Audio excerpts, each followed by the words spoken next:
મિત્રો સોનાના ભાવમાં ઓલ ટાઈમ હાઈ સપાટી બનાવ્યા બાદ થયો છે ઘટાડો, પરંતુ હજુ સુધી એક્સપેક્ટેડ ઘટાડો નથી થયો, એટલે કે જેટલું નીચે આવવું જોઈએ સોનું તેટલું નીચે નથી આવ્યું. તો આજે આપણે વાત કરશું આ પાછળનું કારણ શું છે, કેમ સોનાના ભાવ નથી ઘટી રહ્યા અને આગળ હવે શું થઈ શકે. સોનાના ભાવ વધુ ઘટવાની શક્યતા છે કે હવે પૂરી થઈ ગઈ છે.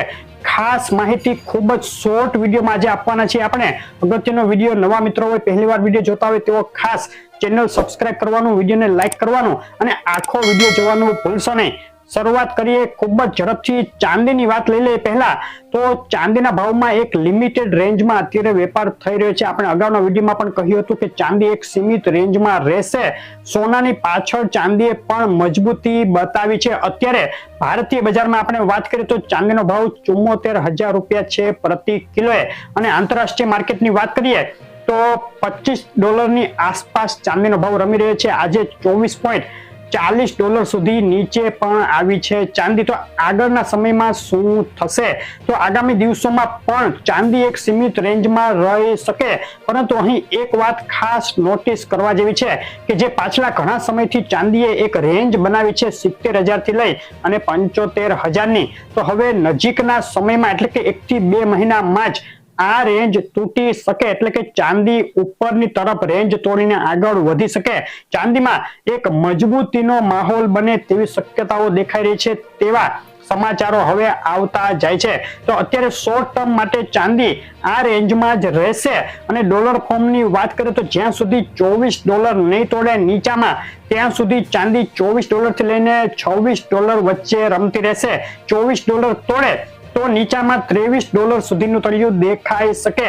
અહીંથી એક ઘટાડો આપણે એક્સપેક્ટેડ કરી રહ્યા છીએ. આગામી દિવસોમાં 1,000 રૂપિયા સુધીનું કરેક્શન આવી શકે. ખૂબ મોટો ઘટાડો હજુ પણ શક્ય નથી લાગતો. અને જેમને લોંગ ટર્મ માટે ચાંદી ખરીદવાની છે, 2 વર્ષ માટે ઓછામાં ઓછું, તેઓ અત્યારે પણ ખરીદી શકે છે, કારણ કે 2 વર્ષના ટાર્ગેટ 85,000 થી 90,000 ના અત્યારે ચાંદીના ભાવના દેખાઈ રહ્યા છે. અને સોનાના ભાવ ઉપર ઝડપથી આવી જઈએ તો આપણે અગાઉ વાત કરી હતી કે કરેક્શન આવી શકે, સોનાનો ભાવ ઘટી શકે, પરંતુ નીચામાં $2,150 નો જે સ્ટ્રોંગ સપોર્ટ હતો તે સોનાએ હજુ સુધી તોડ્યો નથી.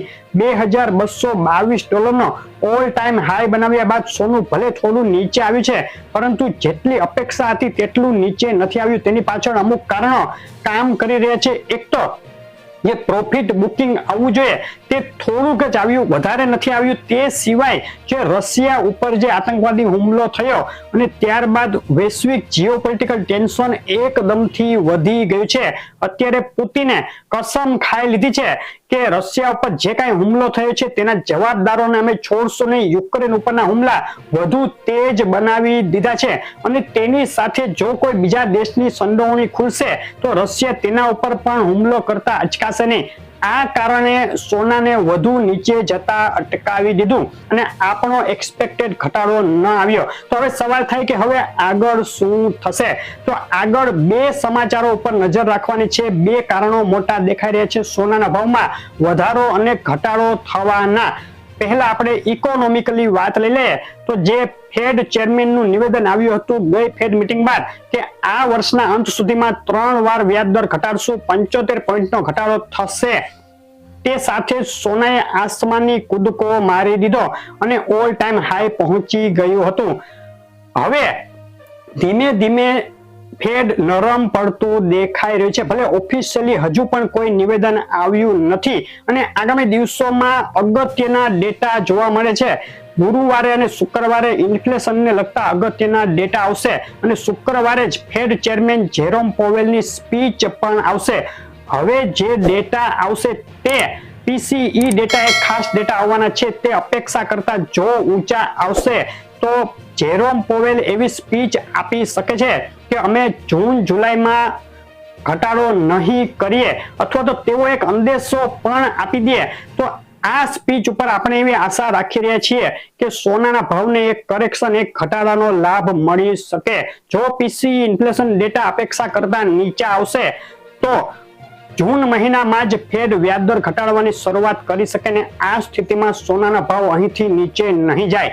અને બીજી વાત લઈ લે જીઓપોલિટિકલ ટેન્શનની, તો આપણે જે રશિયાની વાત કરી તે આગામી સમયમાં આગામી દિવસોમાં રશિયા શું સ્ટેન્ડ લે છે, કેટલું આક્રમક બને છે, કોઈ નવી યુદ્ધ શરૂ થાય છે કે નહીં, યુક્રેન ઉપર કેટલો મોટો હુમલો કરે છે, તેના ઉપર આધાર રહેશે સોનાના ભાવની વધઘટનો. જો આવું કંઈ થશે જેની શક્યતા વધુ દેખાઈ રહી છે તો સોનાના ભાવ અહીંથી નીચે નહીં જાય અને ફરીથી $2200 આગળ તરફની કૂચ કરશે. લોંગ ટર્મની વાત કરીએ તો 2024 અંત સુધીમાં $2400 સુધીના સોનાના ભાવના લેવલ દેખાઈ શકે છે. એટલે કે અહીંથી સોનાના ફંડામેન્ટલ ખૂબ જ મજબૂત છે, ખૂબ મોટા ઘટાડાની શક્યતા ઓછી દેખાઈ રહી છે. તો અત્યારે શું કરવું? તો અત્યારે સોનું જેમને લોંગ ટર્મ માટે ખરીદવાનું હોય તેઓ ખરીદી શકે છે. આપણે હજુ સુધી પણ આશાવાદી છીએ કે એક કરેક્શન આવશે અને સોનાના ભાવમાં અહીંથી થોડો ઘટાડો જોવા મળશે. ખૂબ મોટો ઘટાડો શક્ય નથી, પરંતુ હવે મોટો ઘટાડો શક્ય નથી તેને લઈને વધુ રાહ જોવી પણ હિતાવહ નથી. તો શિફ્ટ સ્ટ્રેટેજી ફરીથી અપનાવી શકાય. સિસ્ટમેટિક ઇન્વેસ્ટમેન્ટ પ્લાન આપણે અગાઉથી પણ કહેતા આવ્યા છીએ કે કટકે કટકે સોનું ખરીદતા રહેવું તમારા લોંગ ટર્મના ઇન્વેસ્ટમેન્ટ માટે.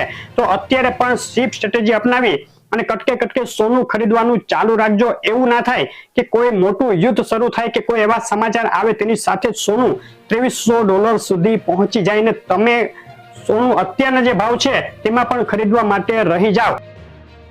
જે કાંઈ લોંગ ટર્મ ઇન્વેસ્ટમેન્ટ પ્લાન હોય તેના 4 થી 5 પાર્ટ પાડી અને સોનું ખરીદવાનું ચાલુ રાખજો. આગળ જે કાંઈ ડીપ આવતા રહેશે એટલે કે વખતો વખત જે $50-100 નો આંતરરાષ્ટ્રીય સ્તરે અને ભારતીય બજારમાં 500, 1000, 1500 રૂપિયાનો ઘટાડો આવતો જ રહેશે તો ત્યારે આપણે તમને સજેસ્ટ કરશું વધુ ખરીદવા માટે. તો અત્યાર સુધી આ એનાલિસિસ હતું. આગામી દિવસોનું લોંગ ટર્મ માટેના ટાર્ગેટ પણ હજુ સુધી યથાવત છે. 2026-27 સુધીમાં સોનું પણ 80 થી 90 હજાર રૂપિયા સુધી અત્યારે લાગી રહ્યું છે. તો મિત્રો આ હતી અત્યાર સુધીની અપડેટ. આગળની ખાસ અપડેટો આવશે ડેઈલી. આપણા જે ભાવ આવતા હોય તે પણ આવશે તો તે પણ જોવાનું ચૂકશો નહીં. અપડેટ કેવી લાગી ખાસ કહેજો. ડેઈલી ભાવના લિસ્ટમાં તમારા શહેરનું નામ ઉમેરવું હોય તો અમને કોમેન્ટમાં લખીને મોકલી આપજો. ફરી મળીશું. આભાર.